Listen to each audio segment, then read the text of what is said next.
Desde que el mundo es mundo, han existido historias de terror que han aparecido ante nuestros ojos para desvanecerse después como pesadillas.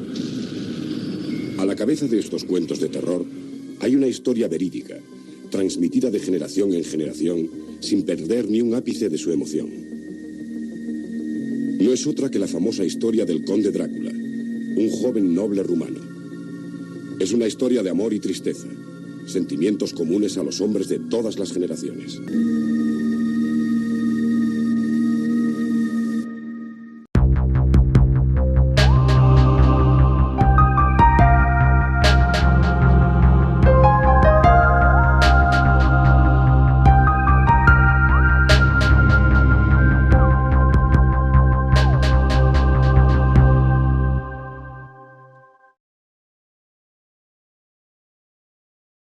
El último peldaño.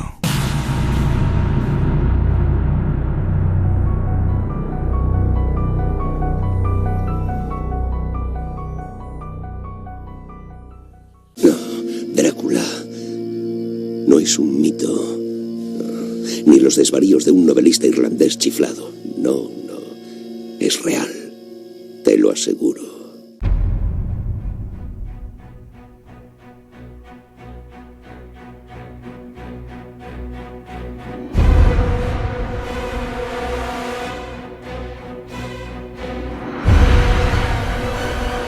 La noche del 16 de junio de 1816 ha pasado a la historia como el instante en el que el universo se confabuló con las musas de las letras para dar a luz a lo que más tarde se denominó literatura gótica. En esa noche nació la leyenda del vampiro. Mary Shelley y Lord Byron Polidori encendieron la llama del terror y el mito del no muerto creció y se perpetuó en el alma de los lectores de todo el mundo por los siglos de los siglos.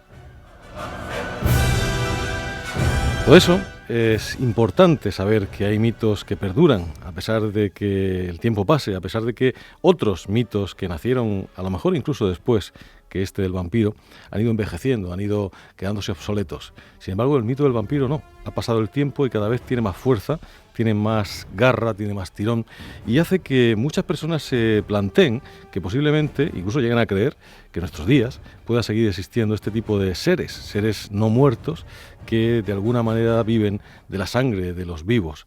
¿Usted cree en eso?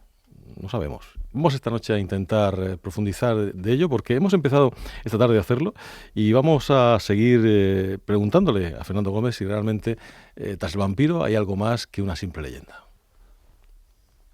Fernando, vamos a entrar de nuevo a esas preguntas y a todas esas cosas que han quedado pendientes, esos flecos, ¿no? A las cavernas del vampirismo. Bueno, para los que no han podido seguir nuestra charla, que no está, porque no estaban físicamente o porque no han podido seguir pues esa transmisión que Juanjo ha hecho en YouTube a través de streaming. Por cierto, Juanjo, tendremos muy pronto el vídeo editado para poder, los que no hayan podido verlo, seguir toda la charla, ¿no? Sí, esta es una versión que hemos hecho en tiempo real, que se puede ver ahora mismo, pero yo recomiendo que esperen y que en unos días a ver si tenemos la otra con alta definición y todas esas cosas. Y además 2 cámaras, o sea que se va a ver bastante bien. Vamos a hacer un pequeño resumen, no vamos a dar otra vez la conferencia evidentemente, pero un pequeño resumen porque hemos hablado de muchas cosas, has hablado tú fundamentalmente, lógicamente. Pero habéis escuchado muy bien. Sí, la verdad es que ha estado muy bien. Y un poco, vamos a centrar, el vampiro es un mito que nace, pues probablemente, decíamos, con la noche de los tiempos. No sé si existe algún momento exacto porque, yo empezaba la charla un poco, o tu presentación mejor dicho, buscando en la red, pues noticias recientes y me he encontrado con cosas que llaman la atención, ¿no? Como por ejemplo estos vampiros de Bulgaria que hace unos años pues nos sorprendían, ¿no? Encontrar un cadáver con una estaca clavada en el corazón es algo que nos llamaba mucho la atención. Luego pues comentábamos también que estudios recientes hablan de que en el Reino Unido, por ejemplo, que no es sospechoso de ser un país de los Cárpatos, pues hay multitud de casos pues de épocas muy, muy, muy próximas en el tiempo de personas que aseguran que han sido atacadas por estas bestias que intentan succionar la sangre, ¿no? Bueno, incluso en un lugar que estuvo el amigo Juanjo, si no recuerdo mal, en el cementerio de Highgate. En el cementerio de Highgate hubo una competición casi en los años 70. Sí, además un enfrentamiento hasta físico entre los dos grupos en los cuales decían un tipo de vampiro y otro tipo de vampiros. O sea que sí que está muy arraigado. El mito del vampirismo está muy arraigado, como está arraigado a la sangre de nosotros, y viene desde la noche de los tiempos. Es una cosa que de la antigua Mesopotamia ya vamos encontrando. E incluso ahora por Barcelona hay gente que está buscando Pazazus, ese demonio alado, porque resulta que hay muchas representaciones. Es curioso, nadie sabía, pero una persona ha empezado a encontrar ese distintivo en una pared y están encontrando varios de estos personajes alados que se dedicaban que eran una especie de demonio. Una especie de demonio. Era un vampiro bueno, porque se enfrentaba al vampiro malo, que era habitualmente la mujer. Y de la mujer, entonces él era un poco protector. Pero sí, el mito del vampiro siempre ha estado presente en cualquier tipo de cultura, quizás porque la sangre tira mucho. Uh-huh. Pues tú esta tarde precisamente hablabas fundamentalmente de tu último libro, Vampiros de papel, en el que haces una síntesis de lo que fue el origen por lo menos del vampiro que conocemos todos a través de la literatura. Exactamente. Fundamentalmente, que es el Conde Drácula, ¿no? Sí, gracias a Bram Stoker y tal. Es el que ha dado la gran revolución para que la gente de la calle conozca el vampirismo, o al menos ponga una imagen física al vampiro, aunque es difícil en Drácula poner una imagen física por los cambios radicales que va teniendo a través de la novela, pero al menos ha ayudado a eso. Ya la ha convertido un poco más en ese personaje romántico, el personaje atractivo. Casi dentro de las historias de vampiros, el vampiro resulta muy atractivo. Entonces, pues, es el que ha dado eso, ha dado la forma. Se necesitaba una forma casi física y que no fuera ninguna bestia, sino que fuera algo más cercano, que es lo que da miedo. Lo cercano es lo que nos da miedo. Una cosa que esté lejana o no se parezca a mí me dará mucho menos miedo que si me veo reflejado en él. Y lo que hemos dejado claro, y tú has expresado muy bien, es que el vampiro más famoso de todos, el Conde Drácula, que se basa en la leyenda de un príncipe de Valaquia, pues que realmente de vampiro nada. Pero no tenía nada. Tepes era un guerrero como cualquier guerrero de aquella época, que ayudó a controlar el avance del Imperio Otomano, que tuvo muchas víctimas, que mató a mucha gente, como cualquier otro tipo de rey, que hizo empalamientos como cualquier otro tipo de rey de aquella Europa. Y tú remarcabas en esa conversación en mi conferencia, y con bastante acierto, de que siempre se necesitan esos signos externos para asustar al enemigo. ¿Por qué vemos nosotros Braveheart y va pintado? ¿O por qué buscan ese tipo de decoración? Pues para dar más miedo al otro, quizás pareciendo más animales. Entonces es un poco el miedo a la imagen física también. Uh-huh. Sí, quizás en un momento en los que los valores de derechos humanos y todo esto pues estaba por venir, y el único derecho que valía era el de la fuerza. Era un lenguaje diferente, era un lenguaje social totalmente diferente, que por suerte el ser humano ha ido mejorando, y ahora nos encontramos con algo que seguramente de aquí a 100 años pues será salvaje. Igual dicen que nos comportábamos de manera salvaje si miran una por una nuestras leyes. Entonces dirán, porque habrá evolucionado, y esa es la diferencia. En aquel ambiente eran las cosas normales y corrientes lo que hacían. Sí, hoy nos llamamos muy civilizados porque somos capaces de, con una sola arma de destrucción masiva, acabar con muchísima gente, ¿no? Exacto. Estamos civilizados y porque las guerras los que mueren menos son los militares. Sí. Bueno, y muchísimas cosas más. Es una de esas cosas que a veces mejor no entrar porque los conceptos de civilización o de salvajismo y tal, pues son muy subjetivos. Pero entrando, volviendo al tema de esta tarde de la conferencia, y sobre todo de lo que estamos tratando ahora mismo, que son los vampiros, tú en tu libro, Vampiros de papel, pues haces de alguna manera pues una reseña de cómo se lleva ese concepto a la literatura y cómo evoluciona, ¿no?, a lo largo del tiempo. Exacto, es acumulativo. El Drácula no nace porque sí.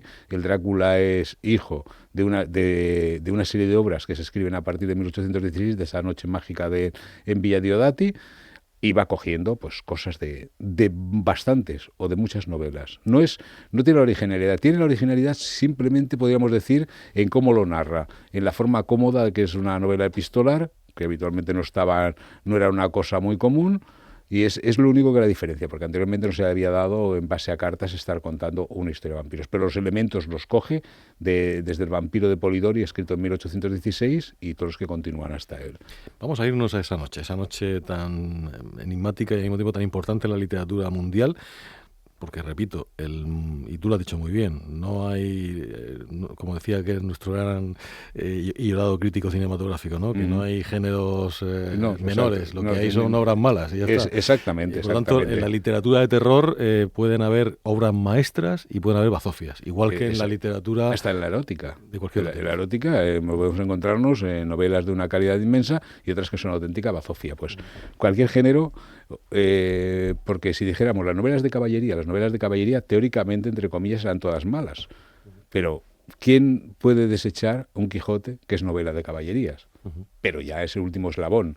Y aquí pasa lo mismo. Aquí nace y entre medio, antes de llegar a Drácula, hay para mí unas novelas impresionantes. Yo vuelvo a remarcar lo que he dicho en la charla, que la gente ha de leer La muerte enamorada de Théophile Gautier. La muerte enamorada es de una belleza tremenda. Es como un personaje está siendo atraído por el mal y cómo sabe que tiene que acabar con el mal, pero al final le echan falta. Dice, sí, me he librado de eso, pero también qué bien estaba cuando me estaba rodeando el mal.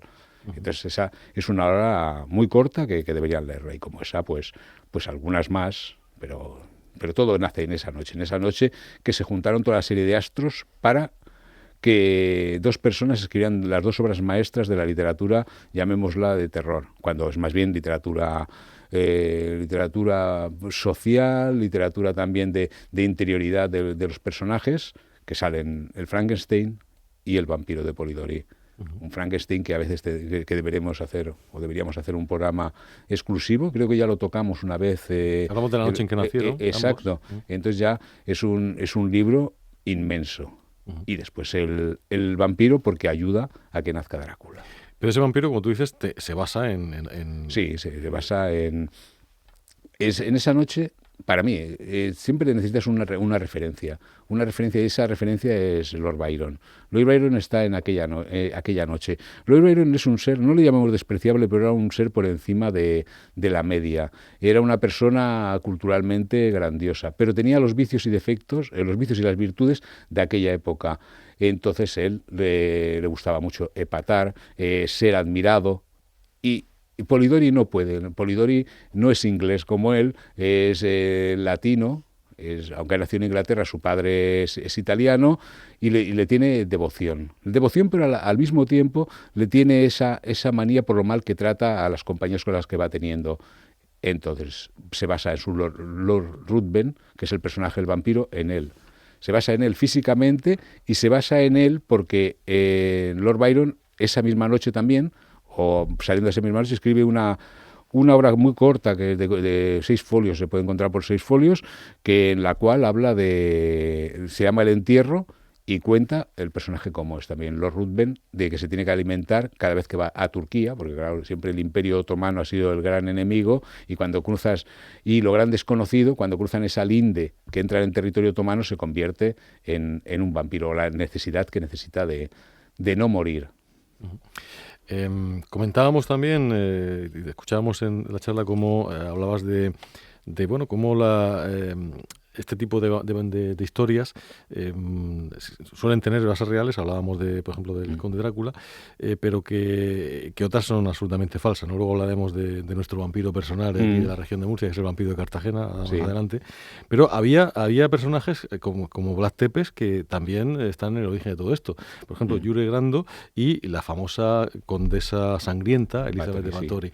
Que eso sí que, se podía acercar a lo que es el perfil de un vampiro. Aunque no es el vampiro paranormal, digamos. Exacto. Bueno, es que el vampiro se crea, el concepto que luego el vampiro se crea con Drácula. Hasta entonces hay otras personas que parece ser tienen necesidad de sangre, ya sea para mantener la belleza, como en el caso de Elizabeth Báthory, que según cuenta la leyenda, que vamos a dejarlo en que pueda ser parte de leyenda, es en el momento que una de las criadas le pincha o le mesa los cabellos cuando lo está peinando, entonces se gira con el peine ella, se lo clava, le cae sangre sobre el cuerpo de Elizabeth Báthory y ve que le clarea la piel y que se le pone más tersa. Y a partir de ese momento, tal como cuentan, es cuando necesitan matar esas 100, 200 doncellas, tenía la necesidad para bañarse en su sangre.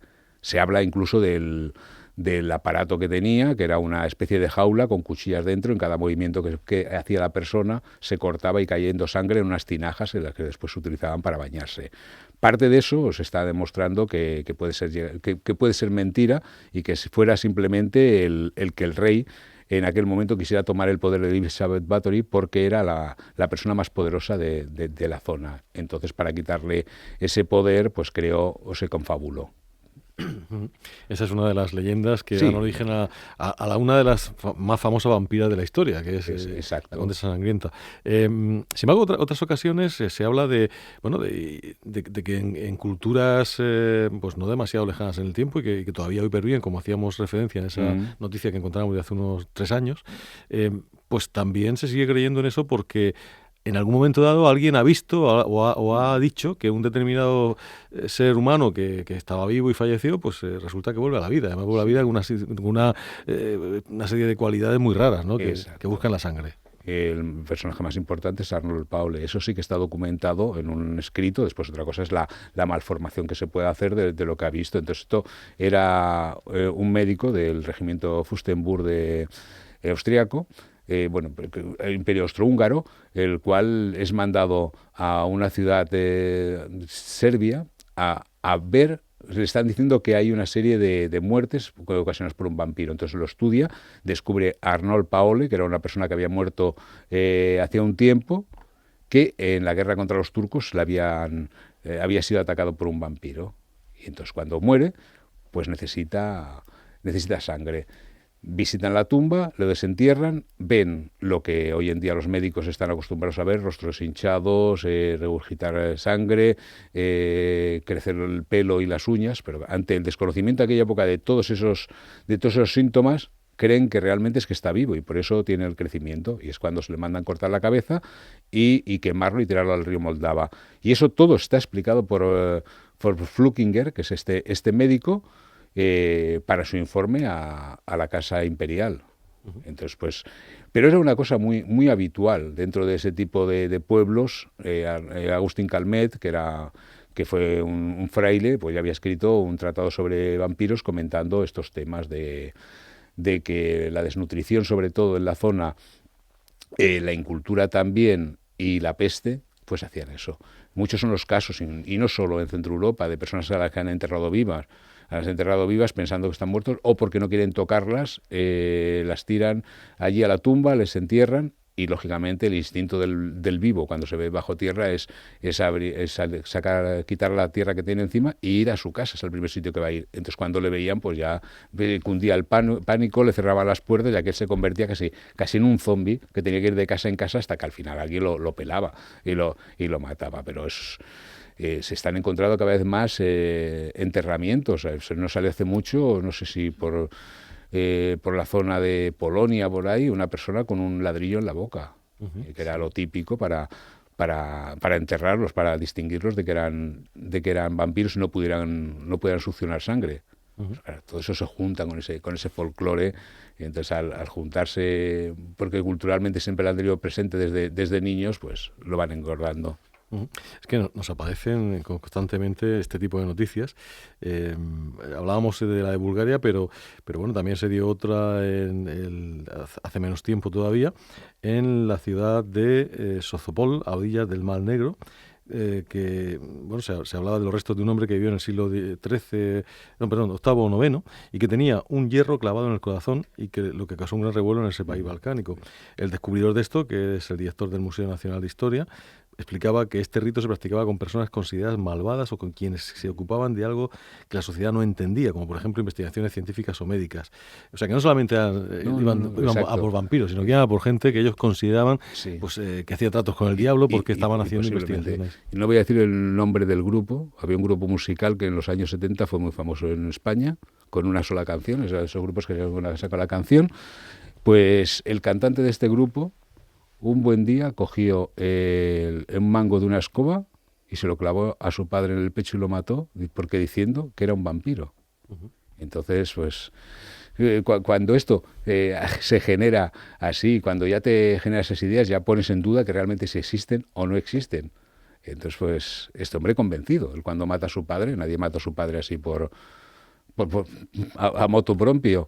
Entonces, pues sí. El mal siempre existe, hay que combatirlo. Le llamemos como sea, le llamemos vampiros o lo que sea. Pero tú bien decías en la conferencia, en nuestra zona del mundo, más que vampiros, lo que se ha dado a lo largo de la historia como personajes semejantes son los licántropos, es decir, el hombre lobo, que es mucho más de la zona mediterránea, ¿no? Y está muy estipulado ya, porque el número cardinal no lo voy a decir bien, pero que funcionaba más o menos así, que necesitaba ser el 7º hijo que hubiera nacido después de haber nacido 4 mujeres, tenía una estructura y había unas bases para ser hombre lobo, no podía ser cualquiera. Y aquí teníamos el caso de Roma Santa, que es el único que en un juicio se pone allí condenado por hombre lobo. Entonces, en ningún país del mundo eso ya certifica la existencia. Es decir, aquí somos más de eso, más de brujas. Nuestras brujas están a nivel internacional. Podemos enfrentarnos a cualquier país con nuestras brujas, ya sean de los Pirineos o de cualquier lado. Pero era más tirando eso, más apegados quizás a la tierra que a la nobleza. Porque Centro Europa, el mito este sí lo tiene muy extendido, pero otros que tenemos nosotros no. Pero el mito vampírico solamente es cuando Stoker hace su novela y pone a ese noble ahí como vampiro, pero estos casos que nos están llegando y que incluso los más recientes son personas de estatus social de cualquiera, es decir, no sí, más bien nobles. No. Crea el noble el vampiro de Polidori, que es para darle la muestra de garantía para meterlo en sociedad. Hasta entonces siempre han sido labriegos, campesinos, gente muy arraigadas a esa tierra y a esa incultura de aquel tiempo, lo cual la nobleza pues les ha dejado un tanto apartados, y todos son casos de esos. No hay casos que en ninguna corte se haya dado, aparte de lo de Elizabeth Bathory, que ya es un motivo político, no hay nada más. Es el mito. Drácula crea la estética del mito que estamos viviendo ahora, que después se ha ido cambiando también, porque cuando llegamos a entrevista con el vampiro ya vemos que se ha humanizado ya al menos algunos de los vampiros. Y cuando llega el Drácula de Bram Stoker de Coppola, realmente lo habían llamado así, el Drácula de Coppola, no el de Bram Stoker. No. Prácticamente el Drácula que se nos presenta es el Lestat de Anne Rice, pero prácticamente. Sí. Entonces, por esa humanización que tiene. Exacto. Además camina incluso de día, parece ser. Bueno, pero es que eso es así en la novela. Sí, exacto. Sí, en Drácula sale también. El Christopher Lee, que cuando le da el sol se deshace en el poder de la sangre de Drácula, eso, según se dice, fue porque no saben cómo terminar la película y se les ocurrió esa idea. Claro, es que... Y a partir de ahí ya se... Es que lo que he comentado, es que el libro tiene una gran pega, y son las últimas hojas. El libro es maravilloso, pero las últimas hojas te lo puedes saltar, incluso hasta puedes librarte de la muerte de Drácula, porque ahí se va un poco de cabeza al contar una novela del oeste. Porque es casi para el mercado americano, que se vendió muy bien, en Estados Unidos se vendió muy bien esta obra, Drácula, pues parece que está escrito para eso, para que vean una novela del oeste. Porque esa caza que hacen, esa lucha, como los cíngaros que parecen indios, ellos que el 7º de caballería combatiéndolos, queda muy... Y esas persecuciones queda bastante forzado en esa novela, cuando la está llevando tan bien, cuando es una obra maestra. Nos has hablado también de ese castillo de Drácula, y bueno, nos ha sorprendido. Yo creo que mucha gente se ha quedado, no se esperaba eso, ¿no? Porque por un lado nos están vendiendo, cuando vas a Rumanía, que es donde está, sí. ¿no? Vas allí, te venden un castillo perfecto, impecable, maravilloso, en el cual, pues imagino, hasta puedes pasar una noche si te atreves. Sí. Yo sé de alguien que no estaría allí una noche, pero y otro que quería ir, pero no puede ir porque ese otro alguien no quiere ir. Pero realmente, los oyentes ya me entienden. Realmente ese no es el castillo de Drácula. No. En ese se supone que como mucho puedo llegar a dormir una noche. También era una corte itinerante, no era una corte fija, como lo podía ser la española de aquella época o la de España de aquella época, que hasta Felipe II nos asienta en un lugar durante mucho tiempo, y él pues sí puede dormir una noche en el del castillo de Bran, pero no más. En el que sí durmió es en el de Poenari, que está en ruinas totalmente. Pero esto es un invento de Ceausescu, cuando tiene un éxito tremendo las películas de Hollywood, y dice, bueno, tenemos que convertir esto en una Disneylandia, que es lo que es el castillo de Bran, es la Disneylandia de los vampiros. Entonces, como está muy bien conservado, pues de poco tenemos que gastar, y a partir de entonces empezarán a venir divisas, y así ha sido. En cambio el otro, como está en el cerro de una montaña totalmente derruido, que recuerda casi excesivamente a Montsegur, en lo destrozado que está, pues ese nadie va a visitarlo. Sí, que Claro. tiene una pequeña pasarela, sí, los más nostálgicos del personaje, los más estudiosos, sí, pero el otro prefiere ver ya un castillo con todas las de la ley, que tenga todas las comodidades, que le digan que aquello es un foso por el cual se conectaban las habitaciones, pero no, todo es... ¿Y esa leyenda de que en la tumba de Drácula la cabeza no está? Bueno, eso es la que ha salido ahora también, porque ahora están diciendo que está en Italia, ¿no? La última noticia es que está en Italia, pero bueno, Vlad Tepes no creo yo, ya no Drácula, sino Vlad Tepes, no creo yo que lo pasearan tanto y diera tantas vueltas para acabar en Italia, cuando tampoco era un mito tan conocido hasta el tiempo de Bram Stoker. O sea que Vlad el Empalador parece que todos lo hemos conocido después del libro, ¿no? Antes muy poca gente. Entonces, ¿cómo van a estar paseando la cabeza de ese personaje desde Rumanía a Italia con ninguna función? Él está en el lago Snagov, en un monasterio, que es donde se supone que están sus restos. Lo que pasa es que se dice que está sin cabeza. Sí, pero ahora ha salido también... ¿Es leyenda o eso está constatado que no tiene que el cadáver no tiene cabeza? Pues la verdad es que no lo sé, pero sí que se supone que su tumba es esa. Y que estaba perdida, que no estaba muy claro dónde estaba, el punto exacto dentro del monasterio, y que, bueno, que últimamente sí que me parece que la habían encontrado. Pero sorprende, ¿no? Que tampoco te profesaba una gran religión católica, ¿no? Él, y que esté en un monasterio... Bueno, no él sé, era enemigo de los otomanos, entonces... Sí, bueno, pero por protección de tierra, no era porque tuviera una gran fe religiosa, pero que tampoco era tan importante, es que no era un personaje, tampoco llegaba a ser rey, llegaba a ser un noble que combatía por el territorio feudal que tenía y no más. Entonces, que toda esa leyenda que lleva detrás supongo que nace a partir de que se convierte en un personaje popular con esa novela. Ya te digo que ni Bram Stoker, que teóricamente era un estudioso, lo conocía. Tiene que ser Arminius Bunbury, que el que le dice ese personaje quién es y el que le cuenta la historia. Que no le presta mucha atención tampoco él. La verdad que el personaje de Drácula, mejor dicho, de Vlad Tepes, porque Drácula es la invención de Bram Stoker, pero el personaje histórico de Vlad Tepes se habla, creo que está incluso de alguna manera pues verificado históricamente, fue entregado por su padre a sus enemigos, sí. Y estuvo en Incluso, una especie de en plan de rehén, ¿no? Sí, incluso sufrió violaciones. O sea, que eso también de alguna manera forjó su carácter, ¿no? El hecho de que fuese Sí, a ser repudiado por su propia familia, pues supongo que también le encorajinó más y quiso ser mejor guerrero para demostrar lo que le habían fastidiado. Entonces, pues sí, eso sí que está constatado por crónicas en las cuales se dice que sus propios padres le hicieron la vida imposible entregándolo al enemigo, y entonces pues eso sí puede ayudarle. Pero fue un gran guerrero y Rumanía lo tiene en el pedestal por eso, por lo que les ayudó a que no fuera dominado ante el gran imperio otomano, que eso era invencible, no había forma de pararlos, y que una persona se ponga en la frontera allí con tan mucha gente y en base de miedo les frene. Europa tiene que estarle agradecido, al menos le tenía que estar agradecido por el freno ese que había hecho. Realmente es un personaje que se parece más a nuestro Cid que por supuesto un vampiro. Exacto, sí.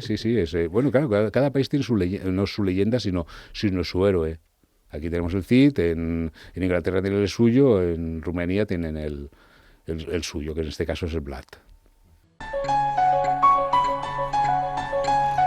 Ten cuidado.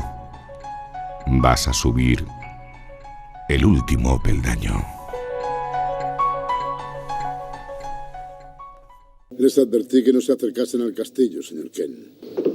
Hace años que leí sobre vampiros. Creí que eran producto de una imaginación excesivamente fértil. Aquí en los Cárpatos el vampirismo fue una realidad indiscutible. Y el origen de ese obsceno culto fue el mismo Drácula. Creía que habíamos terminado con él. La última vez que supimos de él fue hace 10 años. Entonces, tengo que matarle. Matarle no. Ya está muerto. Es un no muerto, señor Ken. Se le puede destruir, pero no matar.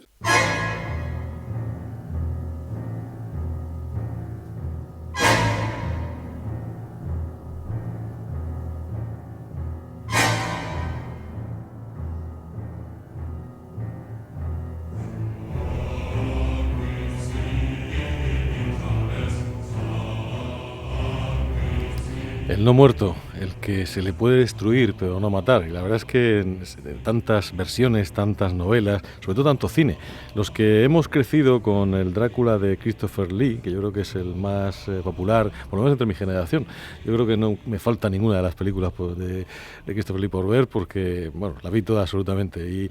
Y esa figura de ese Drácula que prácticamente no hablaba, que no tenía diálogo ninguno, que tenía esos ojos inyectados en sangre y que al final de la película siempre moría, pero en la siguiente película venía alguien, el Quasimodo de turno, y lo echaba sus restos en un ataúd y cogían sangre de no sé quién, patatín, patatán, hacían 4 como especie de ritos y aquello otra vez salía de nuevo con unos efectos especiales un poquito primitivos, pero al final se conformaba de nuevo esa figura y aparecía el rostro impenetrable de Christopher Lee, ¿verdad? Y que además llegó hasta el siglo XX, ¿no? Porque, bueno, hubo un Drácula 72 donde lo volvían a resucitar y entonces se encontraba con un Van Helsing que era el tataranieto del otro, pero claro, que tenía la misma cara porque era Peter Cushing otra vez. Y entonces se enfrentaban en Londres y tal. La verdad es que para mí Christopher Lee es de todos los Dráculas como actor es mi preferido, aunque sus películas quizá, la verdad es que no sabría con qué película de Drácula quedarme, porque cada una tiene lo suyo, ¿no? Para mí Nosferatu quizás sea la gran obra maestra, pero tampoco es exactamente Drácula. Y el Drácula de Coppola es un Drácula que está muy bien hecho, pero convierte a Drácula en un enamorado y yo creo que es más bien Mina la que se enamora, pero sí. Drácula es una mala víbora y sin embargo en la película pues tiene sus sentimientos, ¿no? Su corazoncito y bueno, y esto incluso al final se nota mucho, ¿no? Nuestra estética es la de Christopher Lee. La estética de Drácula, sí. la que ha pasado es la de Christopher Lee totalmente. Primero por ser un gran actor inglés. Y segundo, porque si nos leemos en el libro, si leemos el Drácula Bram Stoker con detenimiento, vemos su obsesión por ser inglés. Continuamente, cuando le está enseñando Jonathan Harper y le empieza, explíqueme Londres, y él dice un pequeño error en inglés, dice, corríjame, quiere ser continuamente más inglés que los ingleses. Y entonces, pues, ahí da la imagen. Hay una escena muy buena, es una película de Pere Portabella que se llama Cua de Cook, me parece que se llama, era una película, la primera making-of que se hizo, o de los pocos primeros making-of que se conocen en la historia del cine, que siguió con su cámara en blanco y negro la filmación de la película del Drácula. Y entonces hay un momento en que Christopher Lee al final de la película hace una recitación, es que es impresionante, aunque no sepas inglés se te ponen los pelos de punta. Sí. Y esa película acabó superando a la propia de Jess Franco por la calidad que tenía. Cua de Cook últimamente estaba en YouTube, la gente puede entrar a verla y verá un making-of auténtico de lo que puede ser. Pero claro, si la película reunía a Albert Lom, a Klaus Kinski como Rensfield, es que tenía un plantel a Peter Cushing. Que luego fue Nosferatu. Luego fue Nosferatu con Herzog, exactamente, sí. de Werner Herzog con la Isabel Adjani. Que es un personaje también muy curioso dentro de la novela, parece secundario pero es casi principal, Renfield, que se dedica a comer moscas y siempre ese sí que convierte a Drácula en Dios. Para él es Dios Drácula. Y además es importantísimo porque es la puerta de entrada casi a Londres. Exactamente, con el único que se dirige y el único que descubre que le ha engañado. El único que le descubre que le ha engañado. Es un personaje que pasa muy, muy por encima en la lectura de la obra y en las películas, y es fundamental. Sin Rensfield no podría existir casi Drácula, porque es la devoción que siente por ese personaje. Y bueno, una cosa que hemos hablado en el pequeño vídeo que hemos puesto antes de empezar, y que la mayoría de gente española no sabe, y menos aún en Córdoba, que es lo más triste, ¿no? Y es que el primer Drácula prácticamente, digamos, oficial, porque Nosferatu no contaría porque se suponía que no era oficial, aunque bueno, como tú has dicho, un juicio por plagio y efectivamente salió como que era un plagio, fue un español de Córdoba que se llamaba Carlos Villarias y que rodó la película de Drácula al mismo tiempo que rodaban la de Bela Lugosi para Universal, pues como entonces no hacían doblaje, pues por el día rodaban Bela Lugosi y todos estos en inglés y por la noche rodaban los hispanos, encabezados por Carlos Villarias, con Lupita Tovar, que era la que hacía de... Bueno, creo que no era Mina, creo que ya la llamaban Lucy, ¿no? Sí, exactamente. Lucy es la amiga de Mina, no sé. Sí, pero es que en esa película me parece la fusión, ya no recuerdo bien. El caso es que es incluso... está rodada en los mismos decorados y es incluso más larga que la otra porque a la versión de Lugosi le recortaron muchas escenas y la verdad es que si ves esta y ves la otra, es mucho más completa la versión hispana y a mí casi me gusta más, la verdad, aunque tiene, bueno, pues nadie se imagina a Drácula hablando así, como hablaba Carlos Villarias. ¿Pero tenía acento andaluz el hombre o no? Pues un poquillo, ¿verdad? Drácula, sí. Y también se notaba, Drácula muy gracioso. que estaba un poco mezclado también con los latinoamericanos y tal, entonces tiene un poco de mezcla, ¿no?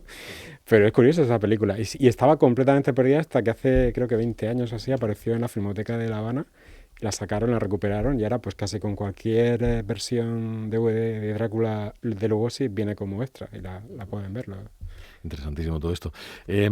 Vamos a nuestro Drácula particular, el que tiene mucho que ver con nuestra región, Sí. y que como Fernando ha comentado en la charla, pues bueno, es una maravillosa leyenda. Tú incluso has dicho que es un... Bueno, yo estoy de acuerdo contigo, es una... Para haber ocurrido en Estados Unidos y haber hecho un peliculón, pues se puede haber hecho un peliculón con esto. La verdad que aún están a tiempo, si quieren. Sí, sí, sí. Y también hay muchos directores españoles que lo podían hacer. Lo que pasa es que aquí importan otras cosas a veces. Nos referimos al vampiro de Cartagena, también de Boros, ¿no? Sí, es una historia. Bueno, nosotros vamos a decir de Cartagena porque es nuestro. No, y además, todos consta en Cartagena, aunque sea el vampiro de Borox, por lo que digan, pero el nuestro es el de Cartagena y el que le he dado yo el título también, de tu Vampiro libro, de Cartagena. Vampiro de Cartagena. Y entonces es una leyenda preciosa, es una leyenda que reúne de todos los temas, todo el tema del vampirismo, pero no deja de ser una leyenda. Cualquier otra cosa que queramos inventarnos, que estemos buscando, es muy bonito, la verdad. Yo siempre digo que haya una leyenda y que la gente vaya buscando la posibilidad de que sea verdad. Es muy bonito que una gente vaya al cementerio de Cartagena, a uno de los dos, que nadie se suponía que estaba enterrado, según comentaban, y vaya haciendo fotos y buscando algún detallito para querer justificar la leyenda. Eso es precioso porque abre la imaginación a la persona de la búsqueda y además le hace estar un rato entretenido, pero no pasa de ser una leyenda. No hay ninguna consistencia, ningún nombre, ya puedan decir lo que quieran, y si no, si alguien está diciendo que realmente existe, que saque esa prueba. A mí me dijeron, no nos sirve. Hay dos personas que se pusieron, el uno que había recibido la información de que había venido de que había sido real, y otro que había contactado con una persona la cual lo conocía. Era muy difícil porque, tal como se sitúa en el 1914, cuando van a entrevistar a una persona ya sería muy mayor. Entonces, cuando se les murió, justamente se murió antes de que confesase lo que conocía. Ahora seguro que vas a cualquier pueblo de cualquier zona y dices, en este pueblo había un hombre lobo. Y seguramente que habrá algún vecino del pueblo que diga, yo he oído. No hay que dar eso por verdadero, el yo he oído, sino que hay que profundizar. Y esto es más bonito como leyenda que aunque hubiera sido la historia real. La historia real sería... Fernando, aparte de poder encontrar o no los registros, tampoco, hombre, sí hace tiempo, pero no es tanto tiempo. Es decir, no estamos hablando de la Edad Media, estamos hablando... Exacto, del siglo XX. Exacto, de 1914 y entonces pues... Quiero decir 14, que si 15... en Cartagena se produce pues en la llegada de un ataúd, pues yo no sé exactamente muy bien cómo funciona el puerto, imagino que tendrá sus registros. Exactamente. Y tendrá históricos, tendrá documentación histórica donde se podrá seguir esa pista. Es decir, y además un ataúd que se encuentra durante mucho tiempo. No es que llegó y se fue, sino que una cosa que está tanto tiempo, algún tipo de registro tiene que dejar. Sí, y que se sepa no se ha encontrado. Ninguno, pero podemos achacar incendios, podemos querer lo que... Para camuflar cualquier historia que no sea real de leyenda es muy fácil. Puedes decir que ha ocurrido cualquier percance, que se ha destrozado. Otra cosa es que pase el boca a boca. A veces el boca a boca es muy, muy efectivo, pero tiene el problema de la tergiversación. Pero es que no tenemos ni ese boca a boca del padre que estuviera allí. Pues yo estaba en el puerto y le dije, y mi padre me dijo, o mi abuelo me dijo. No existe ni eso. Simplemente una persona en un pueblo perdido que dice que sí, a mí me suena. Y ese me suena lo han convertido en una realidad. Pero no hay...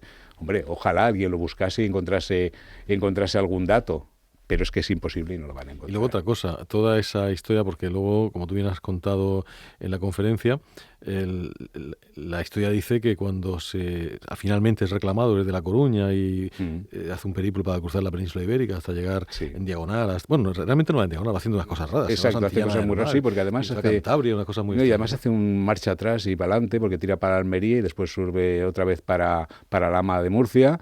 O sea, que hace una cosa muy extraña, como si no supiera dónde ir, y después ya va subiendo directamente y sube ya no directamente hasta La Coruña, sino que sube hasta Santander, es Santillana del Mar. Y... Sí, que no es el camino lógico. No, el lógico sería pues la diagonal atravesando Madrid, tirando y ya está. ¿no? Que es que además con los medios de la época pues tampoco tenían pues unos vehículos tan cómodos para hacer viajes caprichosos. Es decir, aquello sería buscando la optimización del camino. Sí. Pero es que como a lo largo de ese camino se habla de que donde quiera que hacía noche o paraba, pues surgía una muerte por anemia y que era muy...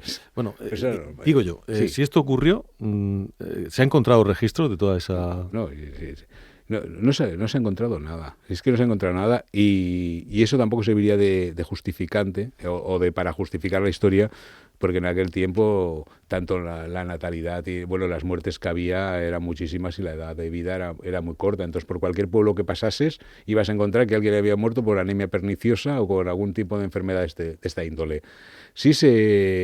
Lo único que confronta, y supongo que es para casar un poco la historia, es un gran temporal que hubo en el Cantábrico. Cantábrico, un gran temporal, que es cuando la ciudad se tuvo que construir al revés. Si no recuerdo mal, Santander está construida al revés, de espaldas al mar, para que no volviera a ocurrir eso. Es lo único que, más o menos, si quieres encontrar un paralelismo entre la fecha que se dice.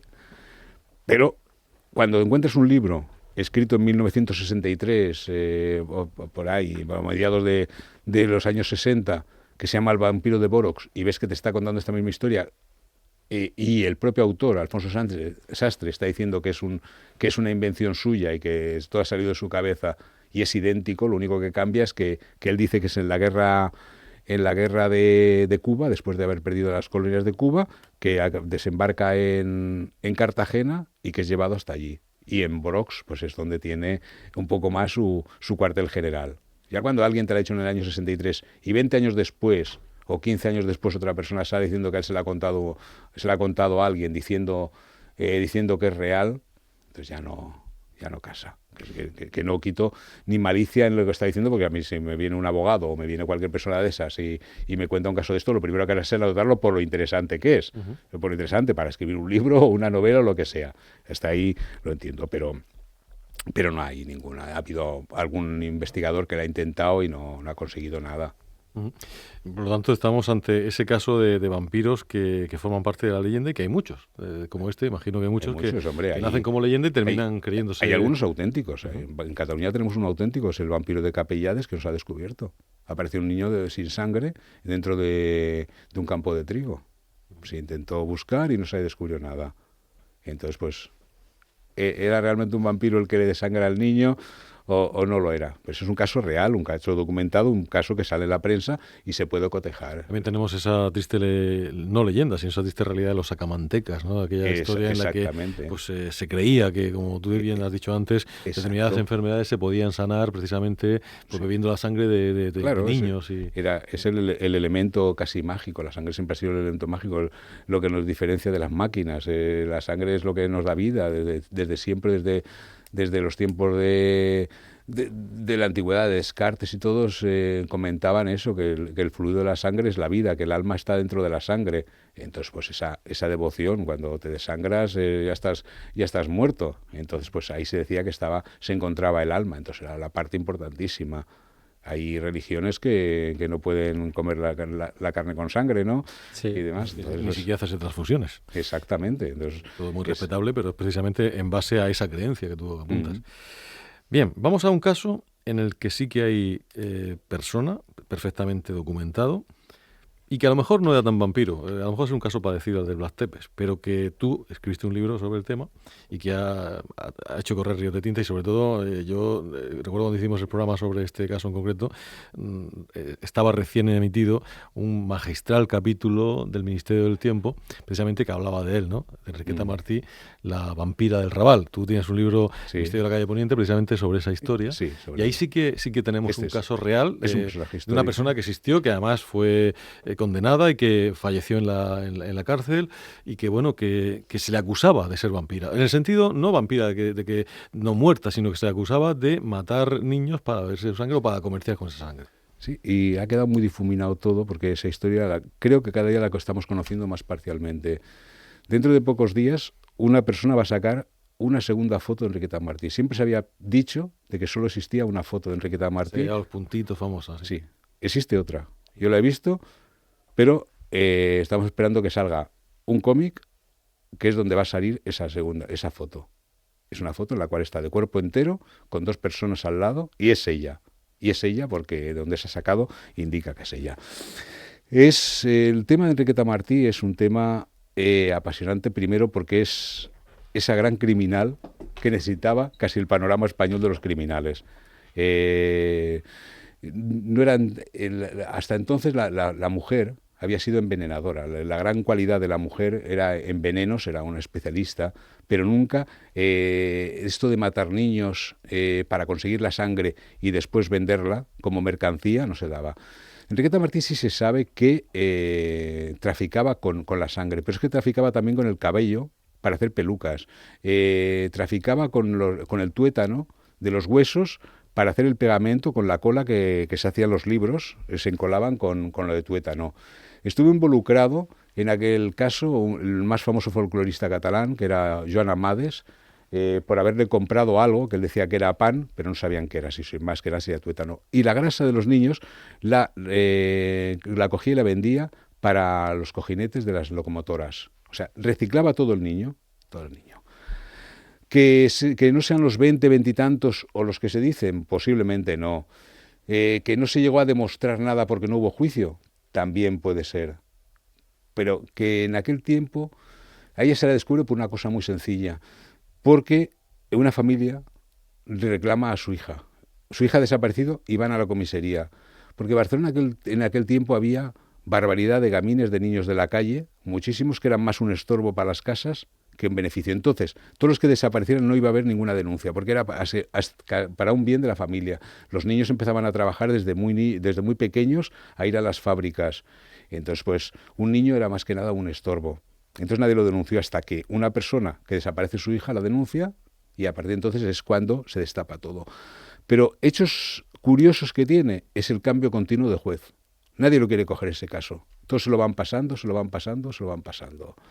Otro caso curioso es la desaparición de muchísima de la gente que intervino allí, desde el propio alcalde de Barcelona, que muere al poco tiempo de que ella está detenida, a un notario que se supone que podía haber sido el que compraba la sangre, muere incluso el periodista que viene, Antón Dolmet. Antón Dolmet viene de Madrid a cubrir la noticia y fallece con una muerte estúpida, en una discusión en un teatro con otro crítico, discutiendo entre ellos, va y lo mató y muere. Murió mucha gente al lado de eso y no hubo nunca juicio, nunca se atrevieron a decir vamos a hacer la sentencia. Su propia muerte está todavía con dudas, no se sabe si murió apaleada por el resto de reclusas, si fue contratado una persona para que diera las armas a esas reclusas, si murió de un cáncer de matriz. Cada vez decían una cosa diferente. Y después tiene la suerte de que viene el hundimiento del Titanic y ya la noticia desaparece. Y un buen día sale, Enriqueta Martí ha muerto en prisión. No encuentras desde su detención, unos pocos meses de su detención, viene el hundimiento del Titanic y ya todo ha quedado diluido. Ya nadie se ha preocupado. La burguesía, la posible compradora de esa sangre, ya está con las manos sueltas, ya no se tienen que preocupar de nada. Por eso sí que es sorprendente. Un caso que lleva mucho detrás, que no lo continúen. Parece, que, por lo que nos estás contando, que a lo mejor no era todo lo que parece. Quiero decir, hasta podía darse el caso de que esta mujer no hubiese muerto en la cárcel, que hubiera sido posible, apartada apartada. Y bueno, como sabía tantas cosas, probablemente hasta una identidad nueva. Se habla de una fosa común, de que fue echada allí, los otros que sí, un manicomio. Cada uno cuenta una versión, pero nadie tiene la certeza en documentación de qué pasó con ella. Porque también se dijo que era prostituta y que además conocía o tenía relaciones con la gente importante. Eso, posiblemente, eso sí que puede ser cierto, porque ella primero es criada en una casa y ahí es donde empieza a conocer los gustos de la burguesía. La burguesía en aquel tiempo estaba bastante degenerada. Hay una parte de ellos que necesitan chavalillos jóvenes, entonces ella es la que los suministra, tiene un pequeño burdel. Lo que es curioso también que se encuentre tantas casas, que tenga tantas casas. Se supone que ganaba tanto dinero, pero que cuando empiezan a hacer los registros había estado en 5 casas diferentes, en diferentes puntos de Barcelona, donde encuentran huesos, que primero empiezan a poner, que dicen que son de personas, después al cabo de un tiempo que son de gallina. Después llaman al mejor peluquero de Barcelona para que haga un análisis del cabello a ver si puede ser de una niña o no. Lo que sí se encuentra es un calcetín de niño pobre se supone, porque la mitad es de un color y la otra de otro. Pero son cosas aisladas, entonces nunca puedes hacerte a la idea de la realidad, no hay sumario. O sea que no puedes recurrir a ningún lado para decir, bueno, tengo el sumario y al menos leo todas las partes. Es una incógnita. Es una incógnita. Entonces, cuando una cosa lleva tantas incógnitas, tanto cúmulo de incógnitas, es que hay algo detrás. Es curioso, estás hablando de un caso de hace muchísimo tiempo y conforme tú ibas sacando todas esas incongruencias, me viene a la cabeza, por ejemplo, casos como de la niña de Alcácer, cosas así que han pasado recientemente y que parece como si hubiese un cúmulo de desgracias o de, bueno, pues de desafortunados incidentes que hacen que una cosa que en principio podía haberse esclarecido de una manera muy rápida, pues nunca se va a esclarecer. En el caso de Enriqueta, pues pasa igual. Lo mismo. Es casi un parangón o un parecido al del crimen de Alcácer. El crimen de Alcácer, si lo cogemos dentro de 80 años, ¿qué podemos llegar a decir? Si es que todo está inconcluso, podemos culpar a cualquiera, podemos culpar a personas de estamentos, en el que quieras, porque no hay esa investigación, igual si la están haciendo por debajo, pero que no hay nada que te esté clarificando nada, cada vez se te enreda más la cosa. Pues a Enriqueta Martí le pasó 3/4 de lo mismo. Uh-huh. Vampiros en todas las épocas, en todas las culturas, vampiros que no lo son, vampiros que no existen y quedan en la memoria y en el mito, en la leyenda de todas las generaciones futuras.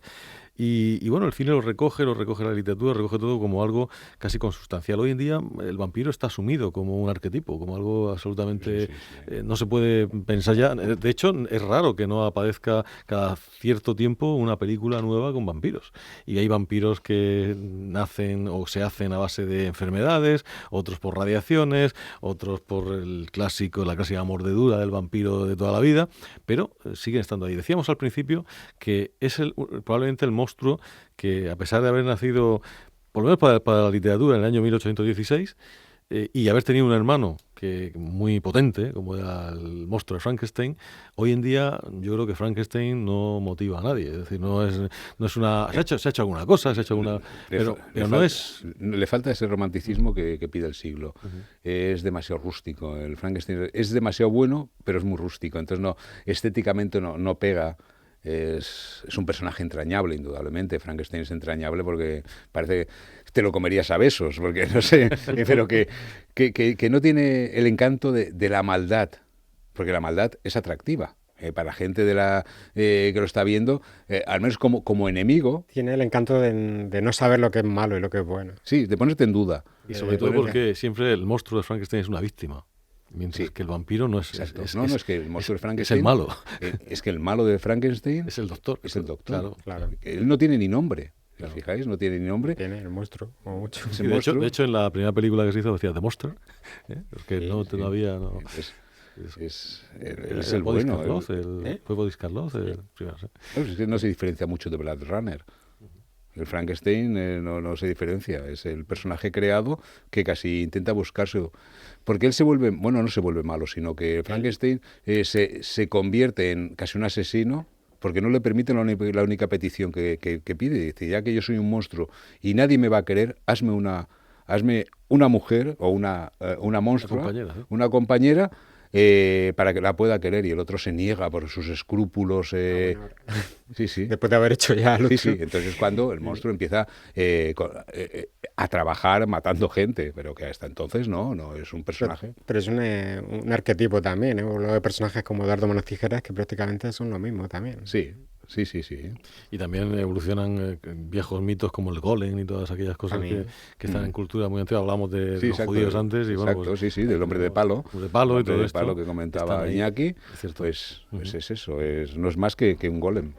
Otra cosa que me ha gustado mucho de la conferencia, yo no lo conocía, era esa fotografía que has puesto del kit para defendernos de los vampiros, ¿no? Sí, era una caja que dejaban los hoteles cuando se pasaban por las zonas de Centro Europa, sobre todo en Transilvania. El propio hotel lo dejaba o lo vendía para que la gente fuera protegido. Entonces llevaba lo típico, el martillo, llevaba agua bendita, la pistola con sus balas de de plata, todos los mecanismos para combatir a eso que pensaban que existía, que eran los vampiros. Entonces pues ya iba más tranquilo. Seguramente a ninguno de los que llevaron eso les atacó. Seguro.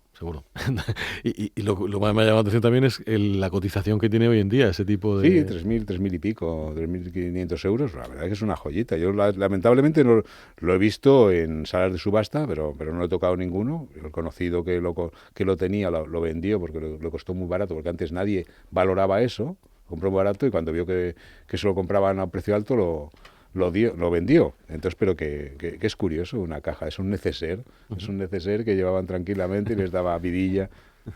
Es como el botiquín del coche, ¿no? Exactamente. Y hoy en día en los Cárpatos, en esos circuitos que han hecho ya casi como de Vampirolandia que tú decías antes, ¿siguen existiendo esas acogedoras posadas con las rastas de los ajos y todo aquello? Eso ya es el colorido, todo lo que se ha decorado. Hay una cosa que no he dicho en la conferencia, fíjate, bueno, esto van a estar una novedad a los oyentes, es la curiosidad de la portada del libro de Drácula. La primera versión que sale en Hatchas, en la librería Hatchas, es de color amarillo. Y no se sabe el por qué es amarillo. Yo llegué a una propia teoría, porque cuando llegas a esa ciudad, sin que ha estado Bram Stoker, ves que es casi un color diferenciador de las casas de allí. Casi todas son de ese color amarillo. Ha habido otros que han dicho, bueno, no fue porque por la alquimia, se han intentado buscar miles de cosas, pero no se sabe el por qué se elige el color amarillo para esa portada. No era habitual. Es todo amarillo, con unas letras en rojo, que esas sí pueden significar la sangre de Drácula. Es curioso, además no hay ningún dibujo, no hay nada. No. Y además, me ha sorprendido cuando también lo has puesto, que ponen simplemente el título arriba prácticamente pegado al límite superior y de Bram Stoker ahí también pequeñito, y todo lo demás es que no hay nada, es que ni dibujan un murciélago, ni nada de nada, no hay el menor... Y bueno, tenía que ser también un poco la personalidad de Stoker. No sé si habéis visto, está publicada en la biblioteca británica el original de la obra de teatro que él mismo hizo.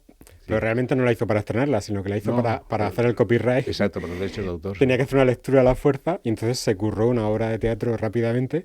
Y fijaos cómo está hecha. Está hecha con recortes del libro original y algunas cosas escritas. Entonces está como trozos pegados del libro y luego cosas comentadas y luego trozos pegados. El propio libro, es que el manuscrito de él es curioso porque usa mucho el collage.